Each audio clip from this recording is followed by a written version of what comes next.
and the beauty of lineage. So I'm just going to talk about that, and then we'll talk together. Last June, I was visiting my grandson in Brooklyn, New York. He's 3. And I walked across the Brooklyn Bridge, and you can see the Statue of Liberty from the Brooklyn Bridge in the harbor. And like many of you, I've seen her up close. I've walked up her stairs, and I've seen her across the water. And each time when I see her, my heart kind of vibrates. So what is that about?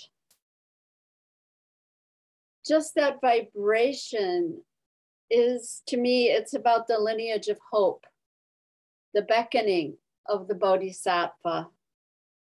And as you know, the Bodhisattva vows to help everyone cross into the world of freedom before she does. So Jasper, who's my 3-year-old grandson,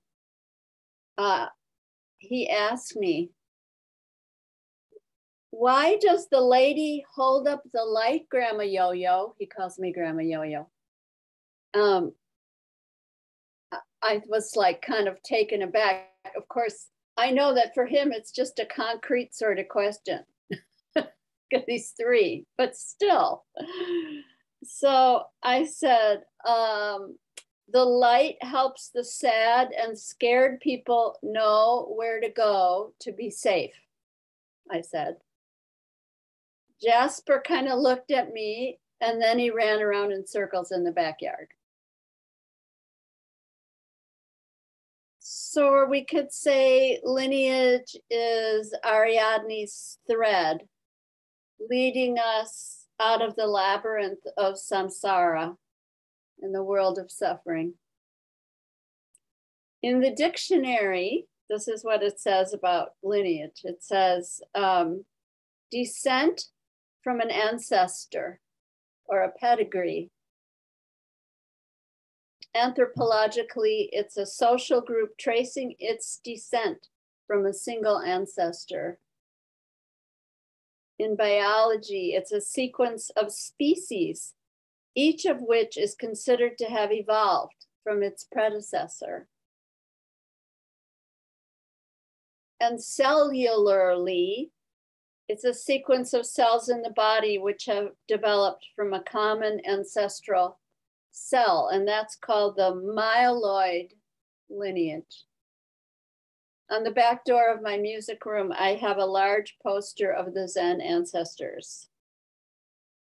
So when we take lay or priest ordination, one of the things that we receive is our lineage papers. So the lineage papers legitimize our place in that ancestral line, and we're at the bottom of that list of names. Each ancestor has a hand on the back of the person in front of them. So in the papers and by taking our vows, we are placed in that line and gifted with the energy and insight of everyone before us. So we chant the lineage of ancestors in the morning chanting service. I don't know if you guys do that or do it some days. I don't know exactly how it works over there, but it's there anyway. So all of us here on screen and in person come from a long line of practitioners, vowers, hopers, and intenders. So I started reflecting, on this lineage thing, and different areas, different arenas of lineage emerged for me. For instance, I thought about music.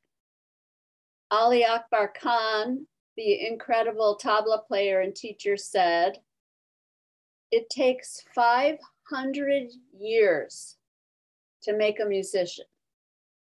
It takes 500 years to make a musician. I just remember sobbing when I heard that.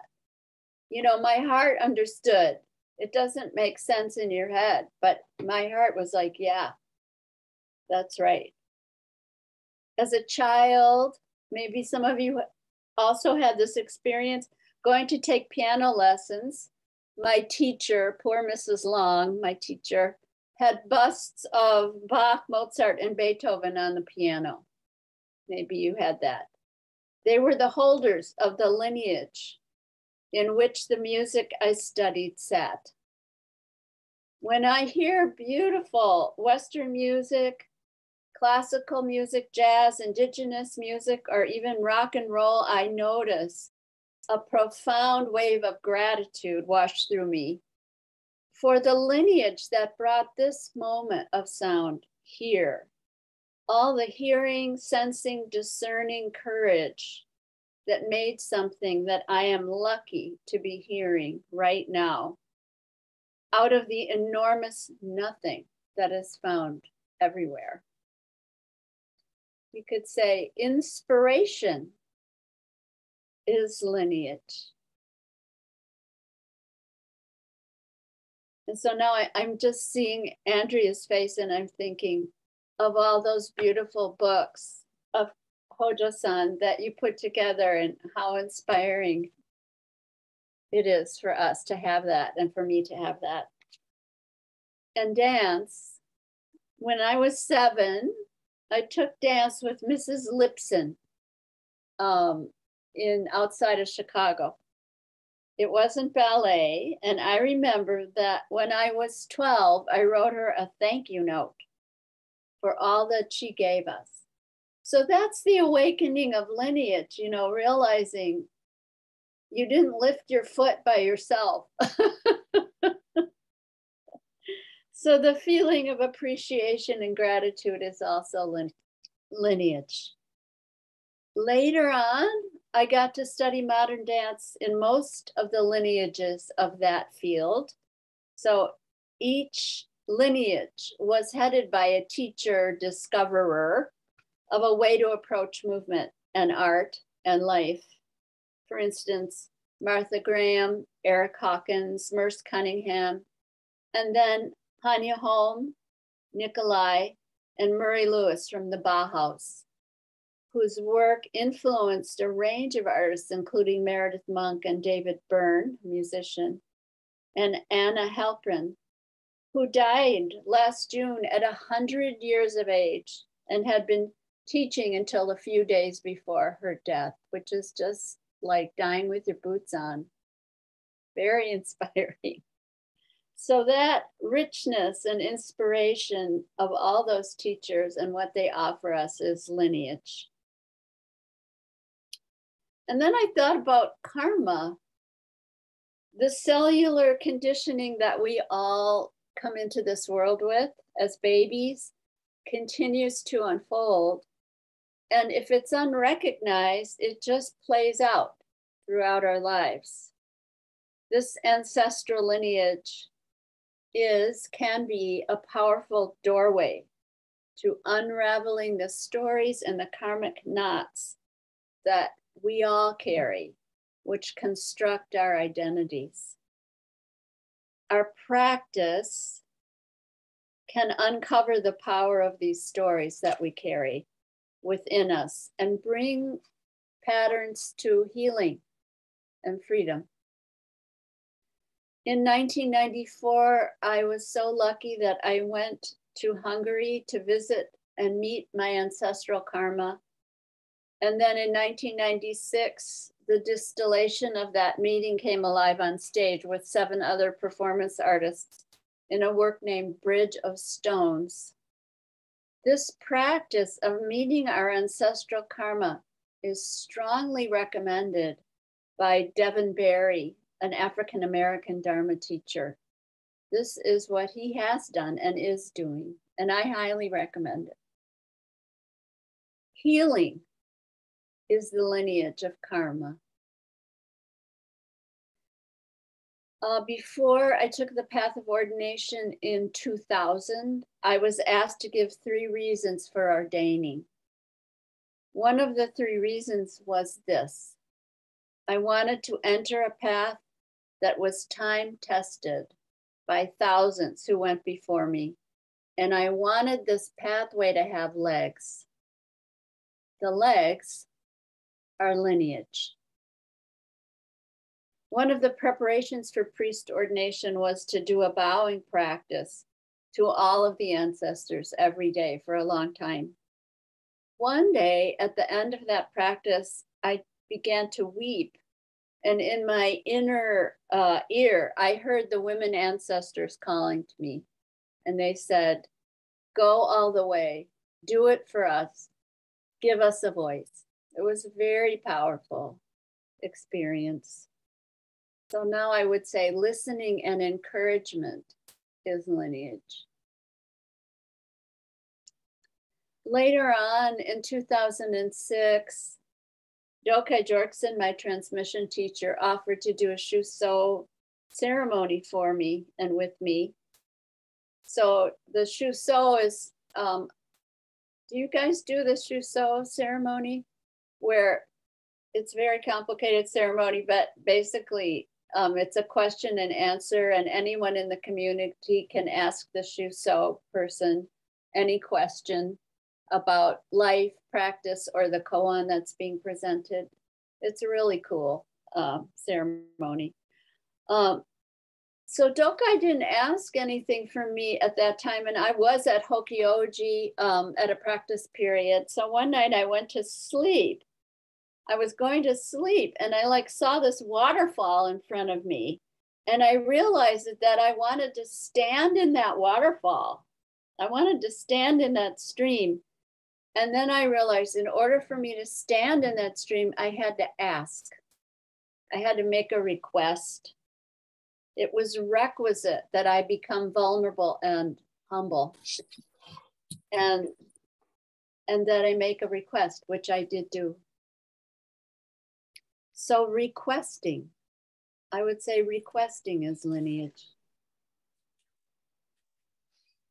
Up on the Canadian border, Tom knows this, up on the Canadian border sits Gunflint Lake. Has anybody been to Gunflint Lake? Yeah, in Minnesota. It's about 9 miles long and a mile across to Canada. And at the east end of the lake, there's a huge, large waterfall that's like 100 yards across the top. It rises about 75 feet from the stream bed, and it's called Bridal Veil Falls. Has anyone seen that? Yeah. The magma event that created the falls happened about 1 billion years ago. I looked it up. I was like, wow. So one hot summer day after canoeing 2 miles and then hiking into the falls, I hiked up the falls to a ledge on which one could perch while the spill from the falls continuously beat on one's shoulders. And there was no gap. It was so fascinating. There was no gap where you could say, wow, wow, this is happening. No gap in which the self was able to grasp the experience. Only a giant deep-bellied howl was possible. Just to meet the moment with the whole body, mind moment. So lineage is like this, no gap.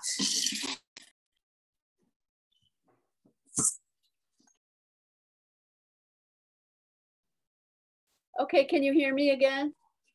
Okay. Did you hear about the water coming down? Okay, I don't know when that happened. So lineage is like this, no gap, hugely dynamic and unstable. So whatever I might think about the lives of the people who came before me on the lineage lists, their lives were completely unreliable and dynamic, just like our lives right now. Maybe they got on the list by stealth even, like Jacob with Esau. And then I have to ask always, where were the women anyway? I think they were secretly in between all the men, woven all around the men's names. That's my theory. wisdom teachings are often precious and hidden. For example, the secret teachings of the Prajnaparamita, great perfection, were said to have been given to the Nagas. And the Nagas are divine, half-human, half-serpent beings who live under the sea. They were given to them for safekeeping, and when the time was ripe, the Nagas gave these teachings to the philosopher monk Nagarjuna, who lived from, well, who knows if he really lived 100 years, but it says 150 CE to 250 CE. So these sacred texts on the true nature of reality became fundamental to Chinese, Japanese, and Western Mahayana Buddhism and Tibetan Buddhism. I first chanted the condensed version of these teachings of the Heart Sutra right here, there, at MCMC. And it's chanted all over the world every day. The nature of non-inherent existence is a teaching that modern science only began to understand from the early 20th century. Yet all those years ago, this information appeared to have been embedded in the image of a serpent-human hybrid. Dogen Zenji says, it is rare to practice what is rare. So that's sometimes, you know, I think this is really rare, like doing Rohatsu. Did you just do Rohatsu last week or something? Yeah, it's a really rare thing to do, to get to do this, for the causes and conditions to come together to practice what is rare. And practicing what is rare is lineage also. In the Jewish tradition, the passing of the Torah scroll containing the secret teachings for life is handed from one generation to the next.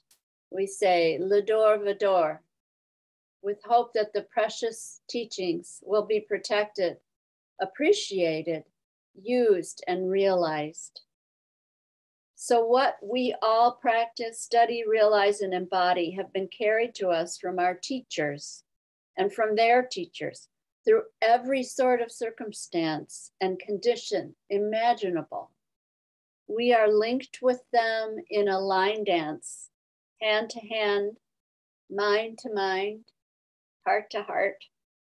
We traverse time and space together. For example, in the Buddhist tradition, from the Buddha and his teachers before him, from Nepal through India and Southeast Asia, China, Tibet, Korea, Japan, and points west. And for all of us together this morning, we can trace our own wisdom linkages through generations, geography, story, and love. Lineage is realizing what is just before us. The whole chain is illuminated.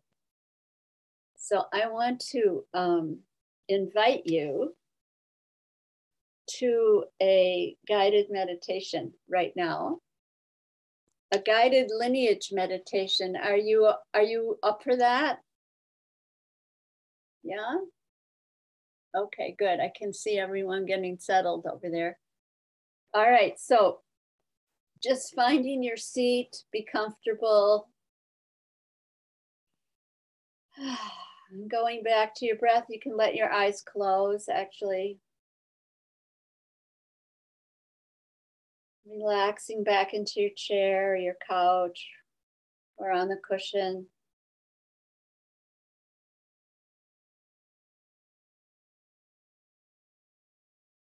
Breathing into your belly, finding your belly.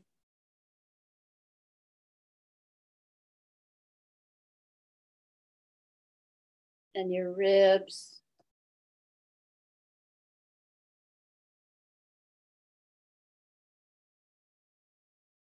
And your heart.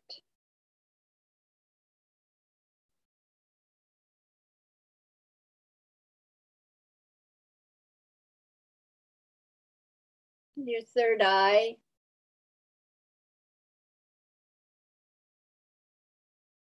And the pineal gland on top of your head.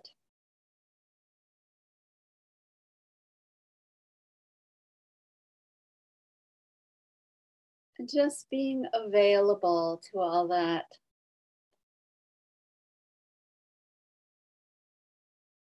Just allowing any knowing or image or story, or maybe nothing, of your own lineages to arise in whatever arena it comes.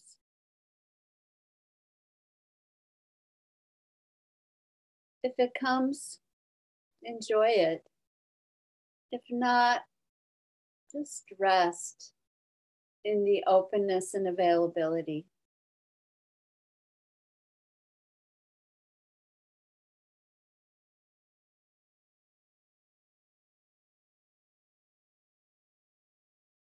You might notice what gifts come to you.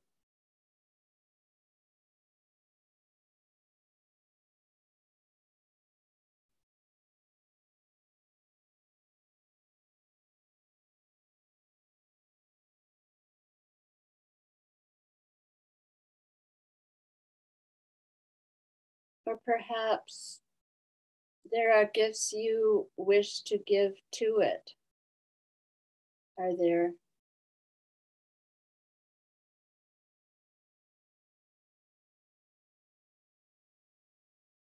You might want to offer thanks if that comes up for you.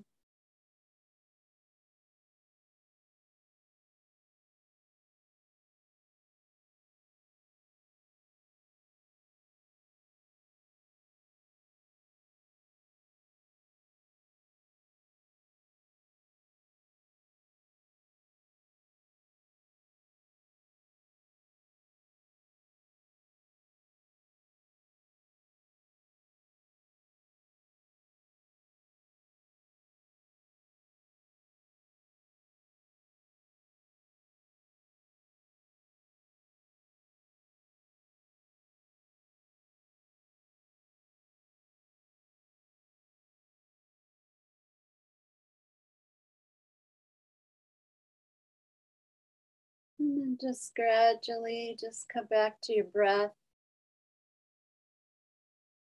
Breathing in and out of the whole body and your heart in particular.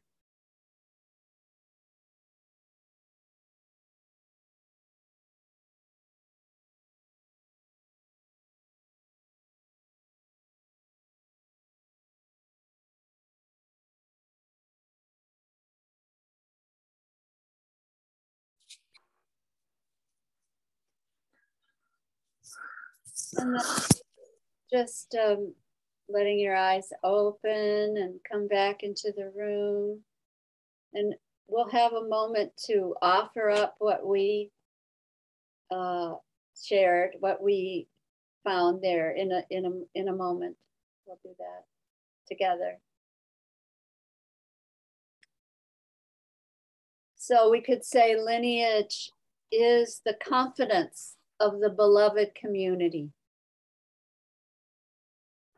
And to end, I want to read this poem by Joy Harjo, who's the poet laureate of the United States at the moment.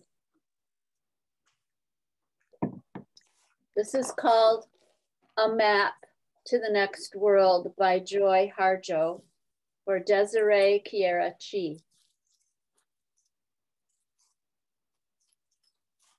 In the last days of the fourth world, I wished to make a map for those who would climb through the hole in the sky.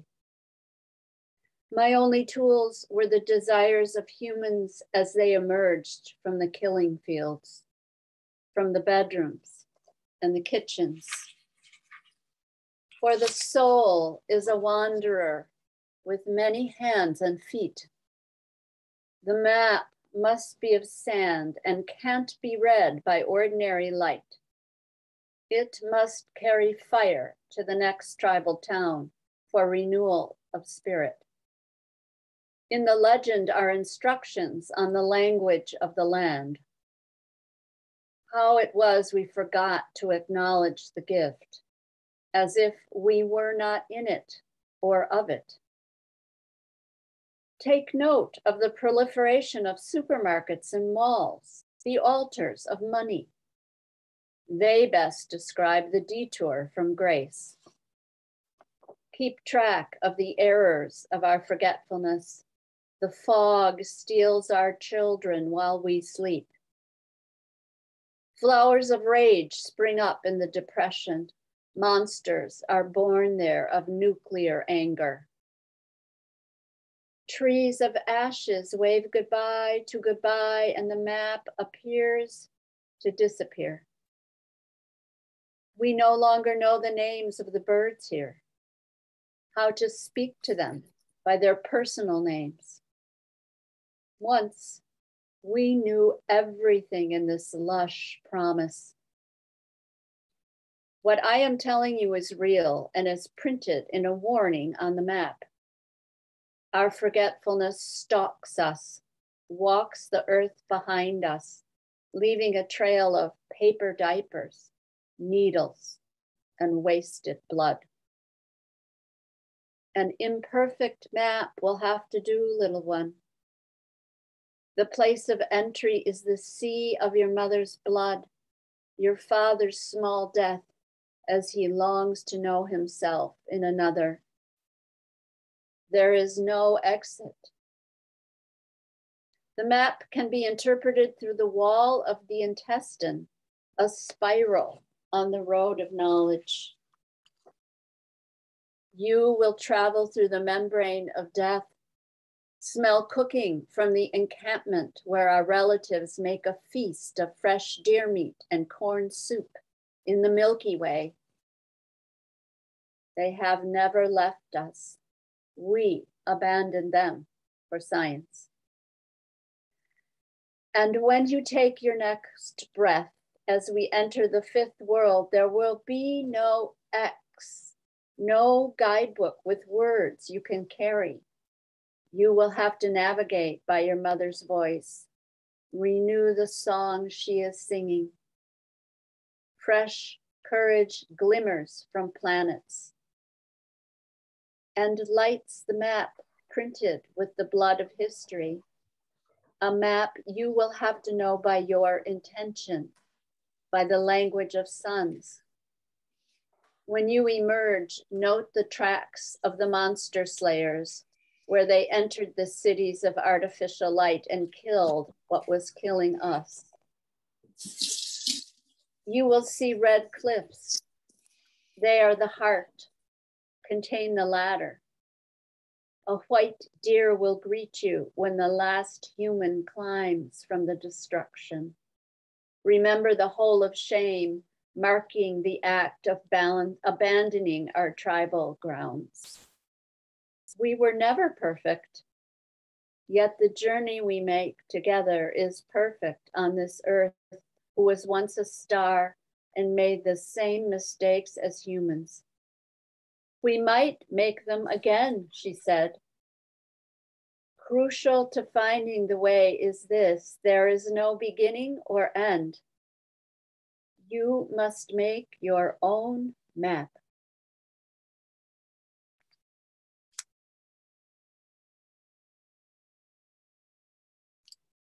So thank you for listening. And now I'd really like to invite you, if you care to share from that guided meditation what arose, what lineage and of some sort arose for you.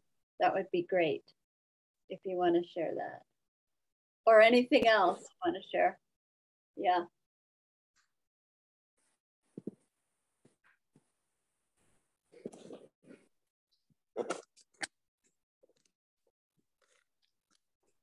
Hello, Myo-O. This is Judy. Oh, hi, Judy. Hi. Thank you so much for being here. The thing, not from the meditation we did together, but words you said about lineage is about gratitude for what came before, that is something really important to me that just came from your talk. That to thank your teacher, to thank your teacher for teaching you the music and the dance, to thank her, and to have an approach to learning as if the people teaching us we have a right to it, and there's no feeling of gratitude is so empty and materialistic, like Trungpa says, it's like spiritual materialism. But to acknowledge that where we are, or what we know, came from the knowledge of what people learned before us, is somehow feels like a lifeline right now, and very valuable. So I just really appreciate that. I just really appreciate, because right now it feels hard to be connected. And that feels like a deep connection. So thank you very much.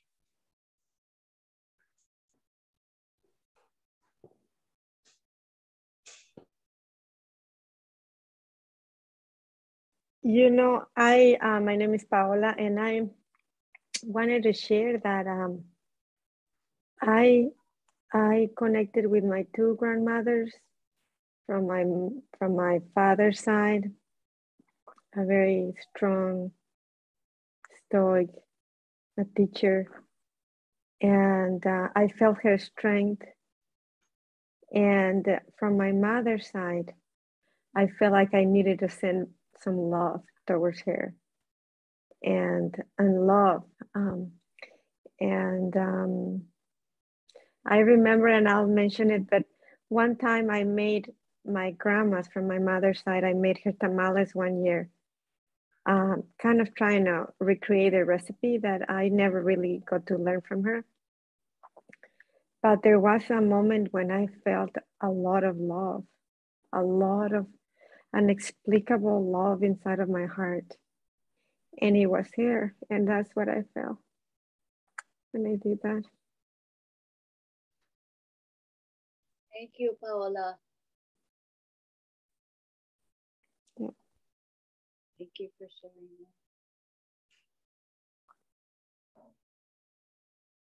that. Thank you. And I just want to second Byakuran's comment. And my deep, deep appreciation that is so much a part of my listening to each of you, willing to share at this level, this depth of who and what we are. I just filled with gratitude for our practice but not for our practice in a big general way as much as our practice in you, in each of you, in all of my teachers, all the people I can name and more that I can't begin to name. It's so wonderful to have a way, time after time, with your friends again and again, to be reminded to open the heart. And so I'm so grateful for your talk this morning and for everyone who is here in this great quest of being alive. Thank you. Thank you, Ken.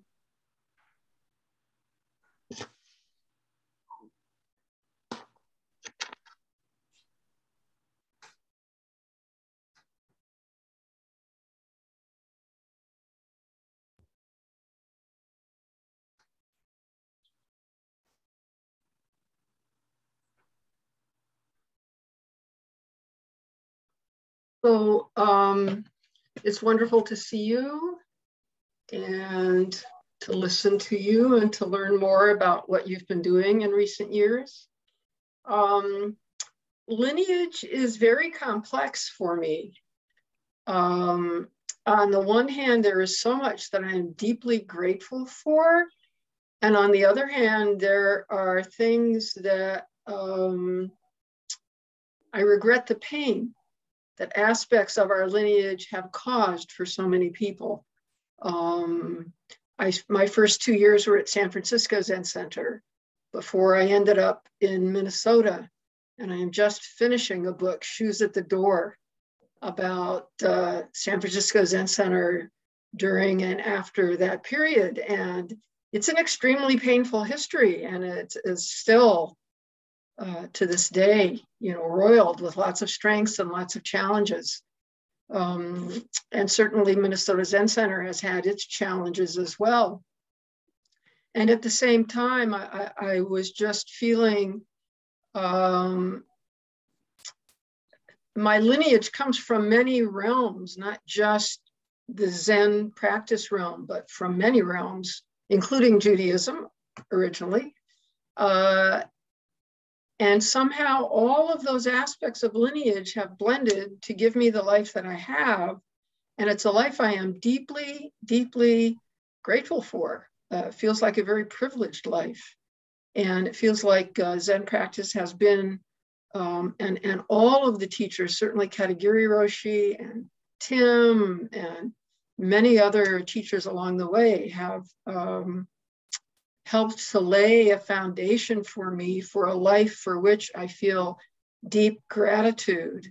And if I were to die tomorrow, I would have practically no regrets because it's been a life of such privilege. So it is a very complex thing to think about lineage for me, with lots of gratitude and lots of positives, and at the same time, sources of pain. So thank you, Myo. Thank you, Jane, for saying all that. That's great. That's right. Yeah. Thank you so much. Thanks.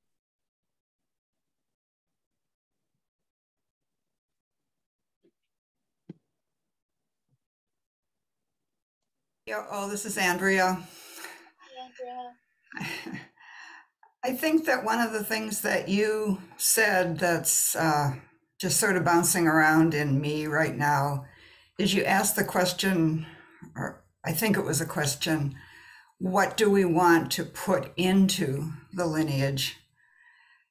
And, of course, we're all thinking about all our various lineages, and I have, in one of my life tasks has been to restore my family lineage through doing genealogy and that sort of thing, which has just become so meaningful to me to understand how things get transmitted through the generations, and how as a parent it's been my job in a sense to disrupt some of the things that were being passed on to me, and that has given my life kind of a stability, a sense of what my purpose is, in a sense, to disrupt some you could say abusive or whatever things that are present in our culture. I mean, not just in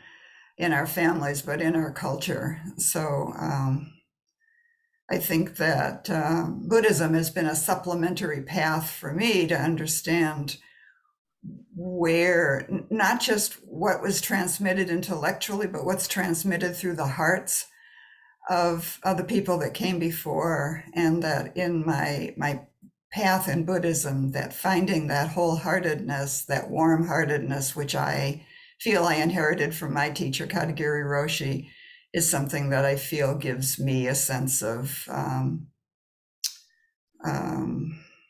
ground, I guess, on which I can stand also. So thank you so much for being here today. It's so lovely to see you.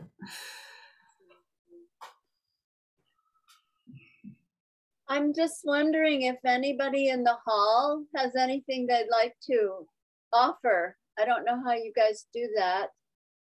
Maybe there's a mic or something. Generally, we just speak up and you can hear us. So Okay. anybody. One thing that was inspiring to me was during a retreat led by a guest teacher, and I forget her name now, but one thing that she had for lineage was taking the lineage all the way back to the very first cell and branching out from there. And it just kind of made me open up to how far back our existence goes back to, if it does go back to when we were all coming from the very first cells of what was going on Earth, and realizing, you know, with the nature around us, we all come from the same place, and it's probably not too far off from each other actually in real life, even though we feel quite a bit different as humans. Thank you.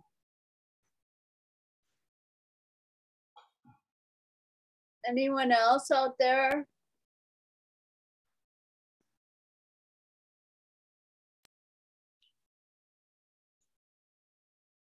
I have something. Oh, And it's, Lori, this is personal, but many years ago, as you know, my daughter was in high school and wanted to study voice. So I engaged you and a match was made.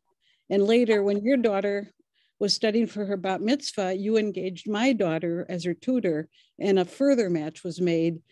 And bring Cal into the mix, and our lineages of our family is combined together. And I just want to thank you so much. Okay, now I'm gonna cry, Lori. Thank you.